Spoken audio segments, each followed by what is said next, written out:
জীবনকে পরিবর্তন করতে হয়, জীবনের মনকে পরিবর্তন করতে হয়, কোনো না কোনো সময় এসে মনকে ঘুরায় নিতে হয়। যারা ওয়াজ শুনে, মাহফিল শুনে, কিন্তু কোনো পরিবর্তন হয় না, যেই সেই এত ওয়াজ, এত আল্লাহর আয়াত, এত কোরআনের কথা, এত রাসূল আকরাম সাল্লাল্লাহু আলাইহি ওয়াসাল্লামের হাদিস, কোনো বিহিত নেই, যেই সেই। আবার সকালে যায় ওই চার দোকানে আড্ডা, গিবত শেখায়েত, আবার হারাম খাওয়া, আইল ঠেলা, চুরি দাড়ি, চান্স পাইলে মানুষের ঠকানো, গালিগালাজ, ঝগড়া ফাসাদ, মানুষের ক্ষতি করা, নামাজ কালাম নাই, ফিল্ম দেখা, টিভি দেখা, নাটক সিনেমা দেখা, হারামের ভিতরে ডুবে থাকা, আবার যে সে হয়ে গেল। এরপরে আবার ওয়াজের সময় আসলে মাথায় একটা টুপি টাপা দিয়া আবার বসে 2-4 ঘন্টা ওয়াজ করলো, এমনকি ওয়াজ শুনে যায় এমন ঘুম দিল, ফজর নামাজ শেষ 8টা বাজে উঠলো। আমরা বেশিরভাগ এই টাইপের মুসলমান না ভাইরা আমার। আল্লাহ রাব্বুল আলামিন কোরআনে কারীমে বলেছেন, ওয়ালাকাদ যারাকনা লিজাহান্নামা কাসীরাম মিনাল জিন্নি ওয়াল ইনস, বহু জিন আর মানুষকে আমি সৃষ্টি করেছি, তাদেরকে জাহান্নামে দেয়া হবে এই উদ্দেশ্যে। এদের জন্মই হলো জাহান্নামের জন্য। ওই যে কি একটা সিমেন্ট আছে না, তাদের স্লোগান হলো জন্ম সৃষ্টির লক্ষ্যে। আর এই কপাল পড়া মানুষ এবং জিনের জন্ম জাহান্নামের লক্ষ্যে। কারা তারা? লাহুম কুলুবুল লা ইয়াফকাহুনা বিহা, তাদের অন্তর আছে কিন্তু অন্তর দিয়ে চিন্তা করে না, ভাবে না যে আমি কি করছি। ওয়ালাহুম আ'য়ুনুল লা ইউবসিরুনা বিহা, চোখ আছে কিন্তু চোখ দিয়ে দেখে না, চোখের সামনে মানুষ চলে যাচ্ছে, হারিয়ে যাচ্ছে, আর ফিরে আসছে না, আল্লাহর কাছে চলে যাচ্ছে, অনেক ঘটনা ঘটছে, শিক্ষা নিচ্ছে না।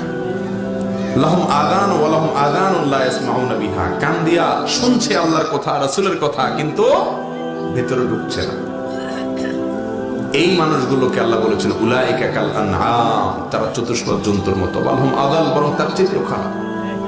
এদেরকে আল্লাহ জাহান্নামের জন্য তৈরি করেছেন। এজন্য আমরা জীবনের পরিবর্তন করতে হবে। কথা শুনলাম, আমল করার জন্য প্রতিজ্ঞা করতে হবে, চেষ্টা করবেন, চেষ্টা করে চলতে যাবেন। কিছুদিন পরে শয়তান হয়তো আবার আপনাকে ঘুরিয়ে দিবে, আবার বিপদে চলে যাবেন, আবার কোনো ওয়াজ শুনবেন, সঙ্গে সঙ্গে আবার ফিরে আসবেন। এভাবে কুস্তি চলবে শয়তানের সাথে। আর এই কুস্তি তো হয় অমর ভর কি, কবি ও তবা দবালে, কবি তু দবালে। শয়তানের সাথে লড়াই চলতে থাকবে, কিন্তু আমার চেষ্টা থাকবে আমি জান্নাতে যাবো ইনশাআল্লাহ। চেষ্টা করবেন তো ইনশাআল্লাহ?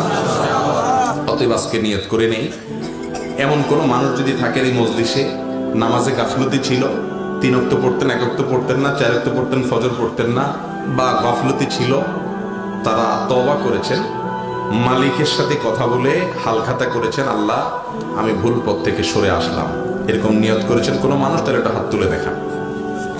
আল্লাহ আমাদের সবাইকে তৌফিক দান করুন। ভাইরা আমার, সময় খুবই অল্প, সীমিত, কখন চলে যেতে হবে আমরা কেউই জানি না।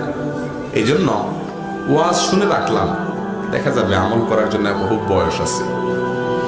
এই কথা আপনাদের কানে কানে এখন এই মাহফিলে বহু শয়তান ঢুকে গেছে, ইবলিস ঢুকে ঢুকে আপনাদেরকে এখন ফুসলাচ্ছে ভিতরে ভিতরে, যুবকদেরকে বিশেষ করে। আর মাথায় খারাপ নাকি?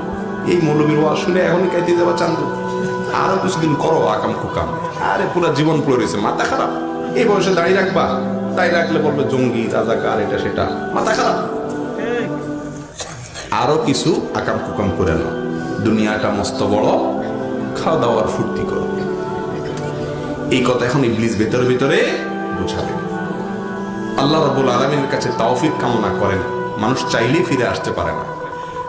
আল্লাহর কাছে দোয়া করেন, আল্লাহ আমরা যে কথাগুলো বললাম, শুনলাম, আমাদের সবাইকে সেগুলোর উপর আমল করার তৌফিক দান করেন। আল্লাহ আমাদেরকে খাঁটি মুসলমান হওয়ার তৌফিক দান করেন। আল্লাহ আমাদেরকে মানুষের মতো মানুষ হওয়ার তৌফিক দান করেন। ভাই আল্লাহ আমাদের দ্বারা যেন কারোর কোনো ক্ষতি না হয়, আমরা যেন মানুষের উপকারে থাকতে পারি, সেই তৌফিক দান করেন। ই আল্লাহ, আমরা যারা নামাজের ত্রুটি আছে, গাফলতি আছে, মালিক আপনি সাহায্য করেন, শয়তানের বিরুদ্ধে আপনি আমাদেরকে জিতায় দেন, আমরা যেন নামাজি হতে পারি।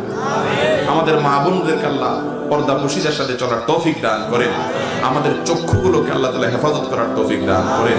আমাদের এই সমাজকে আপনি সুখী, সমৃদ্ধ, শান্তিপূর্ণ, আল্লাহর অনুগত বান্দাদের, প্রিয় বান্দাদের অভয়ারণ্য এবং চারণভূমি হিসাবে গড়ে তোলার তৌফিক দান করেন। জাযাকুমুল্লাহু খায়রা ওয়া আখিরু দাওয়ানা আলহামদুলিল্লাহি রাব্বিল আলামিন।